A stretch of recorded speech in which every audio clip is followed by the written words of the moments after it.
Assalamualaikum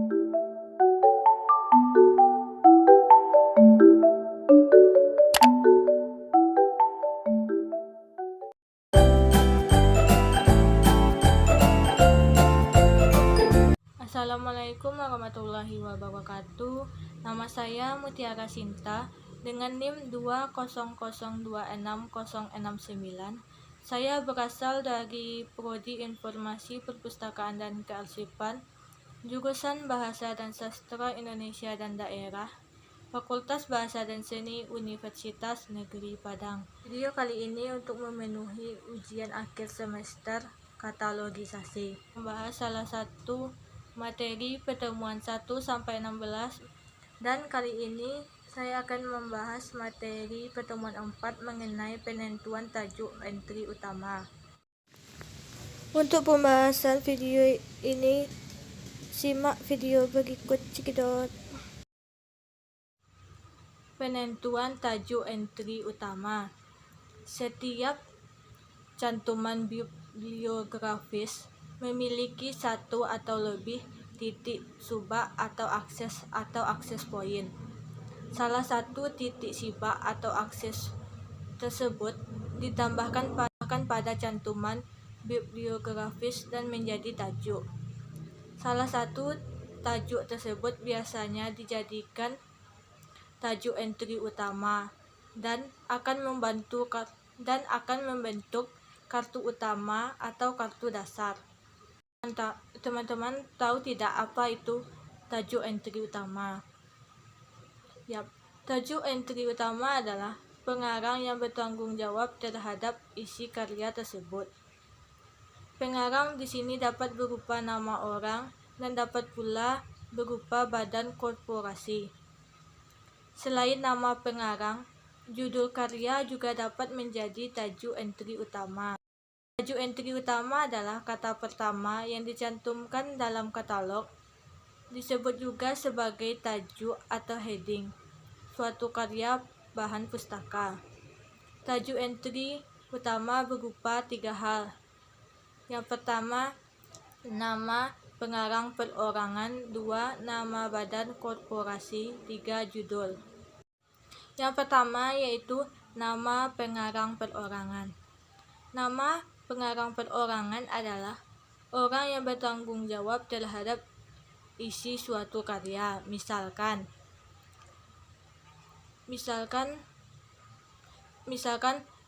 penulis buku, komposer musik, artis, fotografer, penyusun bibliografi, kartografer, atau pembuat peta.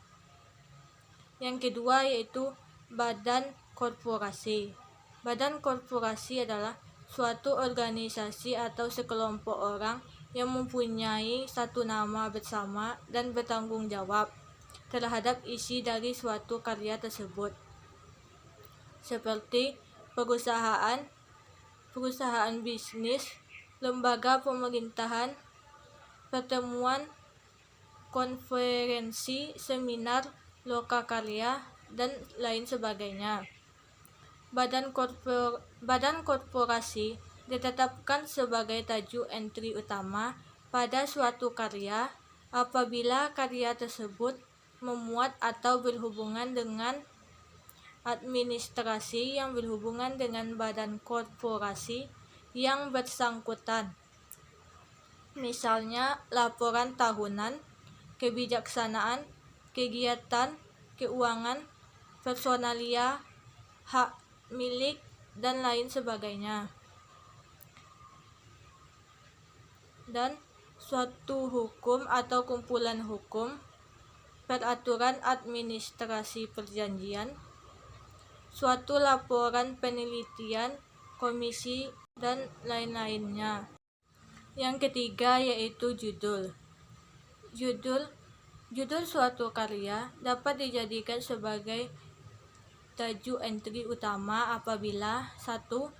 Nama pengarang perorangan tidak diketahui dan tidak ada badan korporasi yang bertanggung jawab terhadap isi karya tersebut.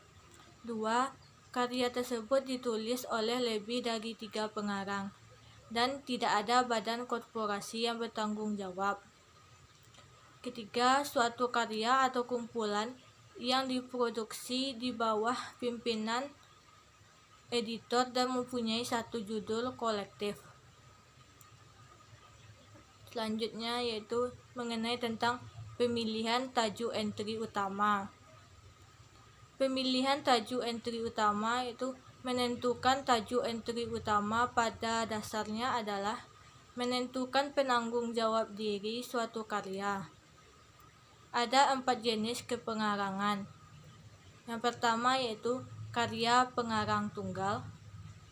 Karya pengarang tunggal adalah karya oleh satu orang pengarang. 2. Karya pengarang ganda, yaitu karya oleh 2 orang pengarang atau lebih bersama-sama menciptakan suatu karya. Pengarang ganda terbagi atas 3.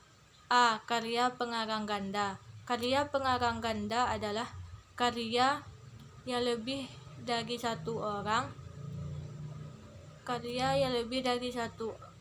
Dan diantaranya adalah sebagai penanggung jawab karya karangan tersebut. Sedangkan yang lainnya bertindak sebagai pembantu dalam karangan tersebut.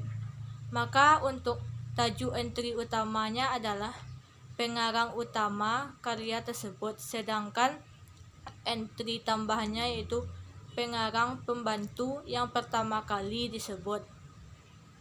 Yang kedua yaitu karya 3 orang pengarang.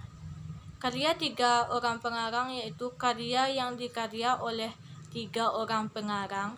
Maka tajuk entry utamanya adalah pengarang yang disebut pertama kali. 2 pengarang lainnya menjadi tajuk entry tambahan.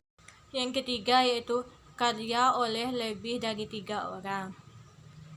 Karya oleh lebih dari 3 orang yaitu karya yang dikarang oleh lebih dari 3 orang pengarang.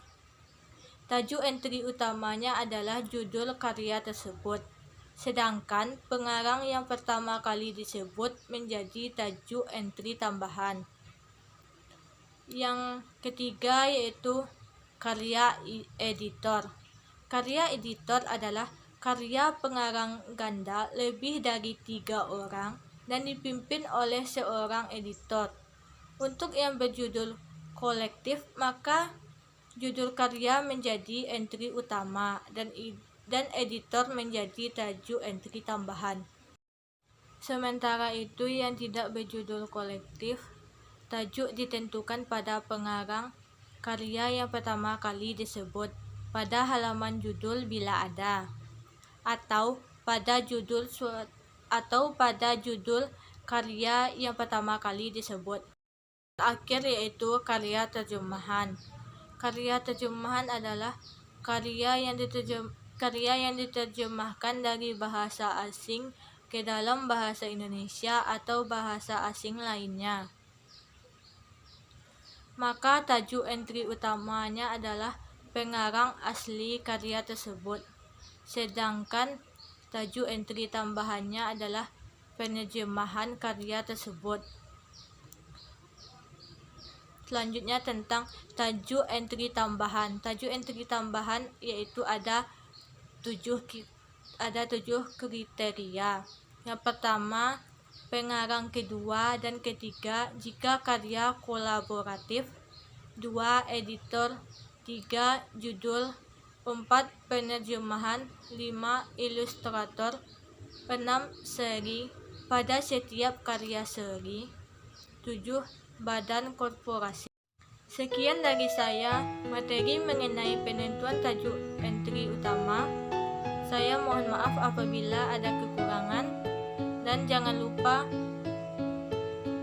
lupa like, comment, and subscribe video ini. Assalamualaikum warahmatullahi wabarakatuh.